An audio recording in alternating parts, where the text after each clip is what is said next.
ویسے ہی وہ اللہ تبارک و تعالیٰ کا مشاہدہ کرتا ہے۔ اب شہید وہ مر کر زندہ کیسے رہتا ہے، اس بات کو دیکھنا، یہ بڑی لطیف بات ہے۔ شہید جو ہے وہ مر کر زندہ کیسے رہتا ہے، یہ بڑے فلسفے والی اور لطیف بات، اس کو ذرا توجہ سنیں۔ تو میں آپ کو بتانے لگا ہوں کہ ایک مثال دیتا ہوں۔ ایک درخت ہے یا پودا ہے، وہ زمین میں لگا ہوا ہے، تو اس کو نشو و نما کے لیے روشنی کی ضرورت ہے۔ کس کی ضرورت ہے؟ کس کی؟ روشنی کی ضرورت ہے۔ اور وہ روشنی کہاں سے آتی ہے؟ سورج سے۔ کہاں سے آتی ہے؟ سورج سے وہ روشنی آتی ہے۔ تو اس کو سورج کی تو ضرورت نہیں ہوتی، اس کو تو سورج کی روشنی کی ضرورت ہوتی ہے، سورج کی ضرورت نہیں ہوتی۔ تو اگر اس کی ضرورت مصنوعی طریقے سے پوری کر دی جائے، کسی روشنی ایسی سے جو ایجاد ہو جو سورج کی روشنی کا مقابلہ کرتے ہوئے اسے غذا دے، پودے کی نشو و نما کے لیے وہ بہتر ہو، تو پھر سورج کی روشنی کی تو اسے ضرورت نہیں نہ ہوتی۔ تو اسی طرح اگر جسم کی جو روح ہے، جسم کو اس کی ضرورت نہیں ہوتی، جسم کو اس کی ضرورت نہیں ہوتی، جسم کو صرف روح کی تاثیر کی ضرورت ہوتی ہے۔ کس کی؟ روح کی تاثیر کی ضرورت ہوتی ہے۔ وہ کس طرح؟ اگر روح میں وہ تاثیر ہو جس سے جسم کو طاقت ملے، اور جب طاقت ملے گی تو جسم زندہ رہے گا، اور جب طاقت نہیں ملے گی تو جسم کیا ہے؟ مردہ ہے۔ تو اس لیے یہ بات بڑی توجہ طلب ہے کہ جب تک روح کی تاثیر موجود ہے تب تک زندہ ہے انسان، زندہ ہے۔ اگر وہ تاثیر ختم ہو جائے تو انسان زندہ نہیں ہے۔ اسی طرح جب شہید جو شہید ہے، جب شہادت کا درجہ حاصل کرتا ہے، تو جب اس کی روح اس کے جسم سے نکال لی جاتی ہے، جب وہ قفس عنصری سے پرواز کرتی ہے اور جسم سے نکال لی جاتی ہے، تو جب وہ اللہ تبارک و تعالیٰ کی بارگاہ میں جب حاضر ہوتی ہے، تو جب وہ مشاہدہ کرتی ہے، جب وہ اللہ تبارک و تعالیٰ کا مشاہدہ کرتی ہے، دیدار کرتی ہے، تو اب مجھے یہ بتائیں کہ جو پودا زمین پر لگا ہو، جب سورج کی روشنی اسے پڑے اور وہ ملے اور اس سے وہ نشو و نما پاتا ہے، اسے سورج کی ضرورت نہیں ہوتی، اور جب روح کو اللہ کی بارگاہ میں پیش کر دیا جائے اور اسے اللہ کی ضرورت تو نہیں ہے، جب اللہ تبارک و تعالیٰ اپنے نور کی تجلی اس پر فرماتا ہے تو وہ اس قدر منور اور طاقتور ہو جاتی ہے کہ جس سے جسم تو زمین میں پڑا ہے، جسم تو قبر میں موجود ہے، روح اوپر ہے، تو اللہ تبارک و تعالیٰ روح کو اتنی طاقت عطا فرما دیتا ہے کہ روح زمین سے اوپر مقام علیین پر موجود ہوتے ہوئے جسم کو اس قدر طاقت عطا کر دیتی ہے کہ جسم تو زمین میں ہے لیکن پھر بھی زندہ ہے۔ جسم تو زمین پر ہے، وہ پھر بھی زندہ ہے، ٹھیک ہے نا؟ تو اس اعتبار سے شہید کا معنی کیا ہے؟ مشاہدہ کرنا۔ اب ایک اور بات جو فضیلت والی ہے کہ شہید کو جو موت دی جاتی ہے اس کی تکلیف ایک چونٹی یا مچھر کے کاٹنے کے برابر ہے۔ یہ ایک آخری بات ہے میری، ایک آخری بات، اس کے بعد جاتا ہے۔ شہید کو جو موت دی جاتی ہے اس کی تکلیف کتنی ہوتی ہے؟ ایک مچھر یا چونٹی کے کاٹنے کے برابر۔ یہ حدیث مبارکہ میں بھی ہے، یہ حدیث مبارکہ میں آقا علیہ السلام نے فرمایا کہ شہید کو صرف اس قدر تکلیف دی جاتی ہے کہ یعنی جو ایک مچھر کے برابر ہو، مچھر کے کاٹنے پر اس کے یا چونٹی کے کاٹنے کے برابر ہو۔ اب دیکھیں گے نا کتنی کی تکلیف ہوتی ہے، اسے بندہ مر تو نہیں نہ جاتا، بس وہ لمحے بھر کی تکلیف ہوتی ہے۔ تو شہید کو ہی اتنی تکلیف دی جاتی ہے کہ وہ صرف ایک مچھر یا ایک چونٹی کے برابر ہو۔ اب آگے چلتے ہوئے اس کی دلیل بھی تو ہو رہا، ایک حدیث مبارکہ میں سے اس کی دلیل مل گئی، اب قرآن مجید فرقان حمید میں اس کی آپ کو دلیل دینے لگا، اور وہ دلیل یہ ہے کہ جب اللہ تبارک و تعالیٰ نے وحی نازل فرمائے سورہ یوسف کی، تو اس میں جو حضرت یوسف علیہ السلام کا جو واقعہ بیان فرمایا سارا، تو اس کا واقعہ کچھ اس طرح سے ہے، وہ میں آپ کے سامنے دلیل کے اعتبار سے اس طرح پیش کروں گا کہ جب حضرت زلیخا آپ حضرت یوسف علیہ السلام پر عاشق ہو گئی، فریفتہ ہو گئی، تو جب عاشق ہو گئی تو برداشت ختم ہو گئی،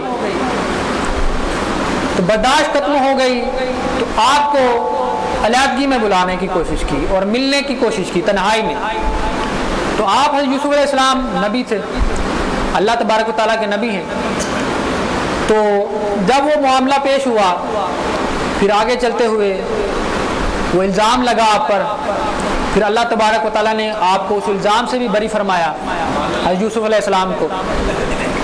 پھر جب آگے چلتے ہوئے یہ معاملہ پیش ہوا تو جو دربار اور بادشاہ کے دربار کی جو عورتیں تھیں یا کنیزیں تھیں یا دیگر وزیروں مشیروں کی بیویاں تھیں یا عورتیں تھیں، انہوں نے کہا کہ زلیخا کہ ایک بادشاہ کی بیوی ہو کر، عزیز مصر کی بیوی ہو کر، شاہ مصر کی بیوی ہو کر تو ایک غلام پر فرشتہ ہو گئی۔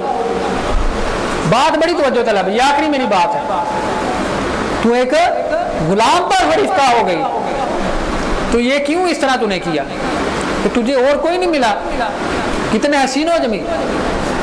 اس نے کہا بات تمہاری ٹھیک ہے، بے شک میں غلام پر فرشتہ ہوئی ہوں، بے شک تم ٹھیک ہو، اپنی بات تمہاری ٹھیک ہے، درست ہے، لیکن میرے پاس بھی ایک دلیل ہے، میرے پاس بھی ایک دلیل ہے اور میں تمہیں دکھانا چاہتی ہوں، بتانا نہیں دکھانا چاہتی ہوں، کیونکہ دلیل بتانا اور دکھانا ان دو باتوں میں بڑا فرق ہے۔ دلیل کو بتانا اور دکھانا ان دو باتوں میں کیا ہے؟ بڑا فرق ہے۔ انہوں نے کہا ٹھیک ہے بھائی دکھا دو دلیل کیا ہے۔ انہوں نے کہا چلو ٹھیک ہے، وقت مقرر کر لیا، دن مقرر کر لیا اور کہا کہ میں تمہاری دعوت کرتی ہوں تو لہذا تم آؤ۔ تو جب وہ آ گئی اس وقت پر مقررہ پر، تو جب وہ آ گئی تو لائن میں بٹھا دیا سبھی کو، ایک طرف آدھی عورتیں اور آدھی ایک طرف، ایسے قطار بن گئی دونوں سائڈوں پر، سینٹر میں جگہ خالی، جیسے یہ محفل میں سینٹر میں جگہ خالی نا، کچھ آدھے لوگ ادھر بیٹھے ہیں کچھ ادھر، تو اس طرح جگہ بن گئی۔ تو پھر حضرت زلیخا نے ان عورتوں کو پھل تھما دیے اور کہا کہ بھائی کھانا شروع کریں، ان کو کاٹیں اور کھانا شروع کریں۔ شروع ہو گئی تو پھر آپ حضرت یوسف علیہ السلام کی بارگاہ میں حاضر ہوئے اور آ کر درخواست کی کہ اے یوسف کہ آپ کی صفت جو ہے وہ یہ ہے کہ آپ برائی کا جواب برائی سے نہیں دیتے، آپ کی صفت ایسی ہے آپ برائی کا جواب برائی سے نہیں دیتے، آپ کی صفت میں یہ نہیں ہے بات موجود کہ آپ برائی کا جواب برائی سے دو، آپ کی صفت تو یہ ہے کہ آپ برائی کا جواب اچھائی سے دینے والے۔ تو میری یہ درخواست ہے آپ سے کہ میں پریشان ہوں اور شرمندہ بھی ہوں اور لوگ باتیں کر رہے ہیں کہ میں جو اس بدنامی میں مبتلا ہو گئی ہوں، لوگ مجھ پر باتیں کر رہے ہیں اور باتیں بنا رہے ہیں کہ بھائی تو ایک غلام پر فرشتہ ہو گئی، تو میں انہیں یہ دکھانا چاہتی ہوں کہ میں کیوں فرشتہ ہو گئی ہوں، تو لہٰذا آپ مہربانی کریں تو ذرا ان کے پاس سے ہو کر گزر جائیں، ان کے پاس سے ہو کر گزر جائیں تو آپ کی بڑی مہربانی ہوگی۔ تو انہوں نے کہا ٹھیک ہے۔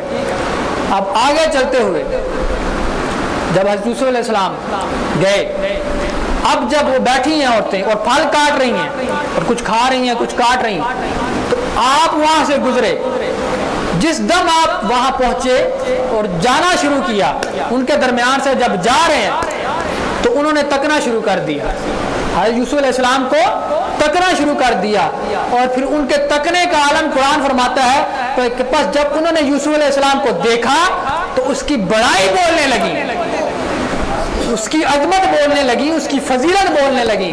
پھر آگے قرآن فرماتا ہے کہ مبہوت ہو کر ہوش و حواس کھو بیٹھی اور مبہوت ہو کر اپنا کیا کہ پھلوں کی جگہ اپنے ہاتھ کاٹنے شروع کر دی، پھلوں کی جگہ